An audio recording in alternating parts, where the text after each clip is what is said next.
কে কি বলল তাতে আমার কিছু যায় আসে না, কিন্তু গত 30 থেকে 35 বছর ধরে আমি যেটা শিখেছি সেটাই আপনাদের সাথে শেয়ার করছি। এটা কোনো কাল্পনিক গল্পও নয়, এটা কোনো থিওরিও নয়, এটা প্রমাণিত সত্য। আপনারা অনেকেই আছেন দেখি অনলাইনে আমাকে গালিগালাজও করেন, বিভিন্ন ধরনের আজেবাজে কথাও বলেন, কিন্তু তাতে আপনার পরিস্থিতি বদলাচ্ছে না। বরং এই নিয়মগুলো না মানলে একসময় আপনার সবকিছু ভুল প্রমাণিত হবে। আপনি অনেকের মুখে অনেক চটকদার কথা শুনতে পারেন, বিভিন্ন পাগলা কাহিনী শুনতে পারেন, শুনে বিভিন্ন আশা প্রত্যাশায় বুদবুদ একটা অবস্থা আপনার বুকের মধ্যে তৈরি হতে পারে, কিন্তু তাতেও আপনার ভাগ্যের বিশেষ কিছু বদলাবে না, আপনি স্ক্যামে পড়বেন বরং। তবে যে 5টা নিয়মের কথা আমি বলছি, যদি এই 5টি নিয়ম আপনি মানেন, ভেরি সিম্পল, কমন সেন্স, তাহলে দেখবেন যে আপনার আর্থিক অনটন আসলেই থাকছে না এবং আপনার মতো করে লিকুইডিটি থাকছে। আমি জানি না যে কতটা সময় আপনার লাগবে, কত টাকা আপনার হবে, কিন্তু এটা জানি যে আপনি যদি এই 5টি নিয়ম মানেন তাহলে আপনার মতো করে আপনার আর্থিক অবস্থা সুন্দর হবে, আপনার মতো করে আপনার রিটায়ারমেন্ট চমৎকার হবে। কোন সেই 5টা নিয়ম বলেছি? Very common. নাম্বার 1, আপনার একটা লিখিত প্ল্যান বা বাজেট থাকতে হবে। It's a must. এই বাজেট আপনার মস্তিষ্কের মধ্যে থাকলে হবে না, এই বাজেট আপনার খাতায় লিখিত হতে হবে অথবা এক্সেল শিটে আপনাকে লিখতে হবে। বাইবেলে একটা কথা বলা আছে, বলা হয়েছে হিসাব না করে কেউ যেন ঘর বানাতে না যায়, কারণ মাঝপথে টাকা ফুরিয়ে গেলে লোকে তাকে দেখে হাসাহাসি করবে। আপনি ভুলবশত বা দৈবক্রমে, ঘটনাক্রমে কখনো ধনী হতে পারবে না, এটা শিওর। অনেকে আমাকে বলে যে দূর ভাই, বাজেট করতে আমার ভালো লাগে না, আমি বাজেট পছন্দ করি না। আমার কথা হচ্ছে এখানে বাজেট ভালো লাগার বিষয় না, বাজেট আপনার পছন্দ না করলেও চলবে, বাজেট আপনি খেতে পারবেন না, বাজেট আপনি মাথায় দিতে পারবেন না। বাট যখন আপনি বাজেট করবেন এবং বাজেট করে সেই বাজেটকে অনুসরণ করবেন, বাজেটকে মাঝে মাঝে রিভিউ করবেন, তখন একটা অদ্ভুত ঘটনা ঘটবে। আপনার জীবন থেকে 15 থেকে 25% খরচ হাওয়ায় মিলিয়ে যাবে। ওই 25% যদি আপনি সঞ্চয় এবং বিনিয়োগ করতে পারেন, আপনি ভেবে দেখেন যে শুধু বাজেট করার কারণে আপনি কোথায় পৌঁছে গেলেন। এই তথ্য কার? হার্ভার্ড বিজনেস রিভিউয়ের, তাদের গবেষণা এটা। বাজেট করলে আপনি বুঝতে পারেন যে আপনার অর্জিত টাকা কোন গন্তব্যে কোথায় যাচ্ছে, তাকে আপনি ট্র্যাক করতে পারেন। And tracking of money is very important.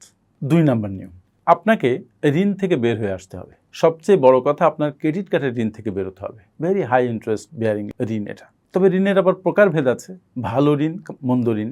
যদি আপনি ঋণের এগেনস্টে 15% বা 20% ইন্টারেস্ট দেন আর আপনি আয় করেন 50%, তাহলে that is a good debt, সেটা ভালো ঋণ। কিন্তু অধিকাংশ ক্ষেত্রে দেখা যায় ক্রেডিট কার্ডের ঋণ বা কনজিউমার লোন নিয়ে মানুষ কি করে, সব খেয়ে ফেলে, নন প্রোডাক্টিভ খাতে ব্যয় করে, জিনিসপত্র কিনে ফেলে যেটা তার না কিনলেও চলতো। এই ধরনের ঋণে ঢোকা যাবে না।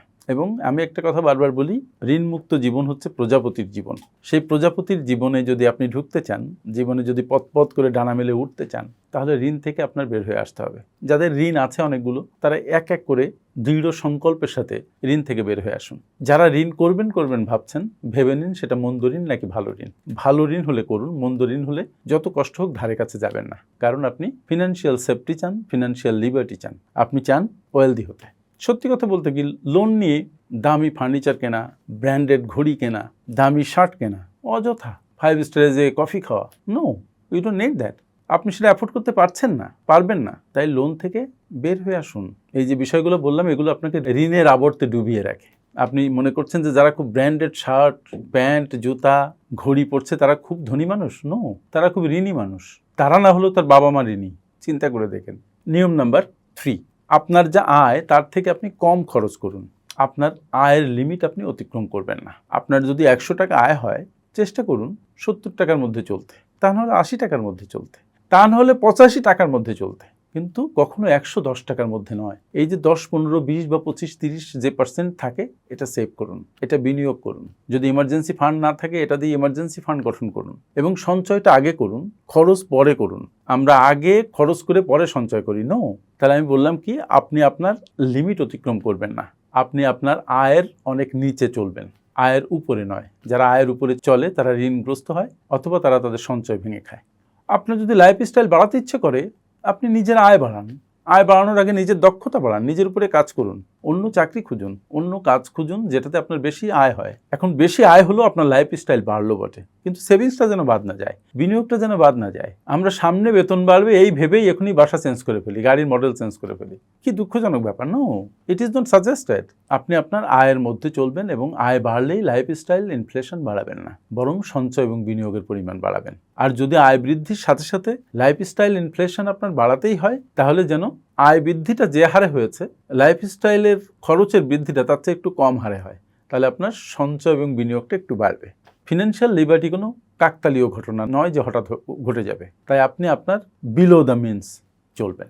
4 নম্বর নিয়ম, আপনি বিনিয়োগ করবেন। আমি সঞ্চয় বিনিয়োগ নিয়ে একটু আগেই বলেছি। মজার ব্যাপার হচ্ছে সঞ্চয় আপনার টাকা কমায়, বিনিয়োগ আপনার টাকা বাড়ায়। কিন্তু সেই বিনিয়োগ আপনাকে বুঝে শুনে করতে হবে। আপনার টাকা আসলো আর আপনি সাথে সাথে শেয়ার মার্কেটে ইনভেস্ট করে দিলেন, আপনার টাকা আসলো আপনি সাথে সাথে কারোর বিজনেসে ইনভেস্ট করে দিলেন। নো, বিনিয়োগ টাকা বাড়ায় বটে, ইনফ্লেশনকে বিট করতে পারে সত্যি, কিন্তু তার জন্য আপনাকে প্রস্তুত হতে হয়, আপনাকে নিজেকে প্রশিক্ষিত করতে হয়। ফিনান্সিয়াল নলেজ যেমন দরকার, ফিনান্সিয়াল ম্যানেজমেন্টের নলেজ যেমন দরকার, ঠিক তেমনি বিনিয়োগ সংক্রান্ত এভিনিউগুলো সম্পর্কে ভালো জানা দরকার। পোর্টফোলিও কিভাবে সাজাবেন সে সংক্রান্ত বিষয় জানা দরকার। আমার কাছে যারা পার্সোনাল কনসালটেশনে আসে, অধিকাংশ ক্ষেত্রে মানে সবারই দেখি যে আর্থিক কোনো প্ল্যান নেই, হয়তো বাজেটিং সম্পর্কে শুনেছে আমার কোনো ভিডিওতে বা অন্য কোনো ভিডিওতে, কিন্তু জীবনেও করে নাই এবং সে কোনো রোডম্যাপ তৈরি করতে পারছে না, মানে ওইদিকে তার মনোযোগই নাই। যখন আমি তাদের এই ব্যাপারে পুরো একটা গাইডলাইন দিয়ে দিই এবং কনসালটেশনের পরে একটা বড় লম্বা রিপোর্ট ধরিয়ে দিই ডাক্তারদের মতো, তখন তারা ভাবে যে আসলে তো এগুলো করা দরকার।